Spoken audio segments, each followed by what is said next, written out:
Hello. In this video, in the Python programming language series, we would be covering three different data types as follows. The first one would be a numeric data type, second one would be a Boolean data type, and the third one would be a none data type.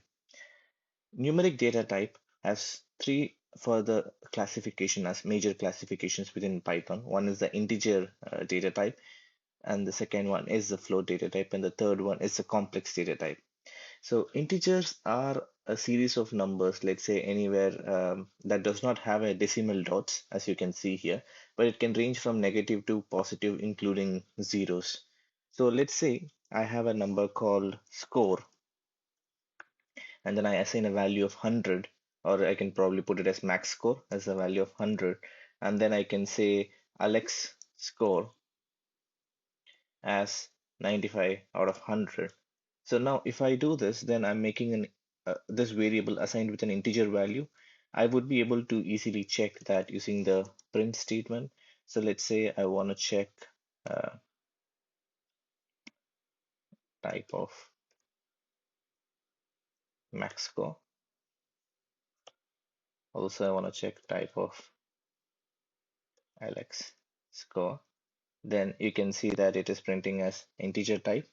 Now integers are basically used in programming series where if you want to assign like let's say you're capturing you're defining a function and you want to multiply two numbers. For example, imagine that you're mimicking a calculator, right? You can do additions, subtractions, or anything using two numbers as you please. So in that scenario, of course, float can also be used there, but I'm just saying that for this scenario you can use integer in those areas as well.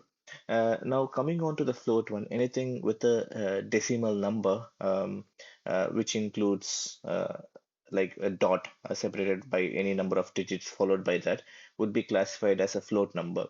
So now what I can say is like, let's say GPA is equal to um, 6.8. Let's say if I do that as GPA, then if I want to print the type of GPA, then it says as float.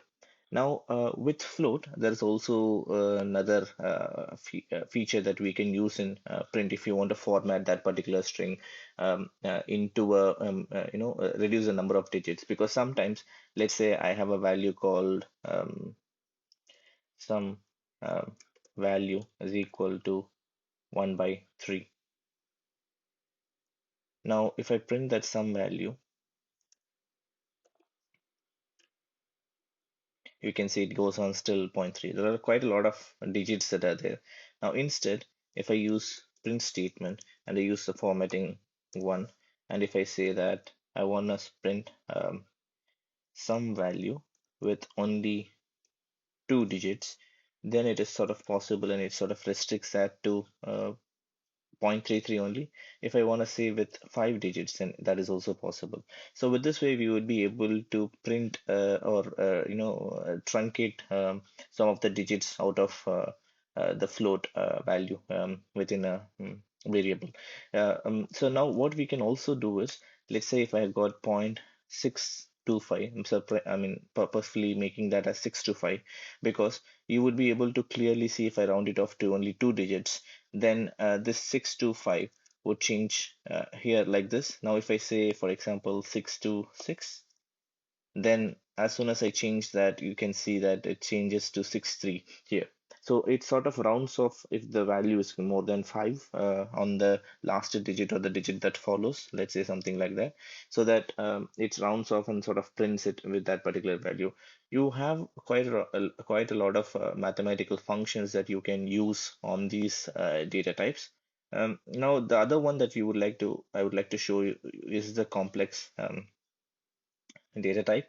Now, complex numbers are, let's say, a sample value that I want to show, and I would like to assign that with, let's say, 3 plus 2j.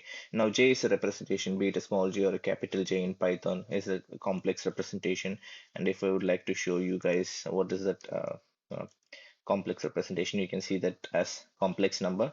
Now, with this, I would be also able to, print few statements around let's say I want to show what is sample dot real, and it prints the sample dot real. Also, I would be able to print sample dot imaginary. That would print the imaginary number. So imaginary number is something that comes before this j, and then the real number is something. Whatever that we were discussing so far is pretty much like a real number, but this would be pretty much classified as real number.